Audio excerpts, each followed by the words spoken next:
ওই হে আমার প্রিয় মানুষ, তোমার একটা আমি কথা বলতে চাই। তুমি মানো আর না মানো ওইটা তোমার ব্যক্তিত্ব ব্যাপার। শুধু একমাত্র মৃত্যু ছাড়া কেউ আলাদা করতে পারবে না। তোমাকে আমি এতটাই ভালোবাসি যে, কারণ তুমি আমার অদ্ভুত মায়াবতী, তাই তোমাকে আমি অসম্ভব ভালোবাসি। আর তোমাকে আমি কখনো হারাইতে দেব না। তুমি যে আমার অনেক শখের একটা মানুষ, সেটা তুমি বোঝো না। তুমি আমার কাছ থেকে দূরে থাকতে পারবা, আমারও ভুলেও থাকতে পারবা, কিন্তু আমি তোমার ভুলে থাকতে পারবো না। কারণ তুমি আমার অনেক একটা প্রিয় মানুষ।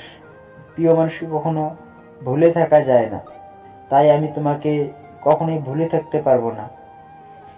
তুমি আমারে ভুলেই থাইকো, আমি তোমার সারা জীবন ভালোবাসবো। আর কখনো আমার যদি তোমার প্রয়োজন মনে হয় তাহলে ডাক দিও, আবারও ভালোবাসবো আগের মতো করে।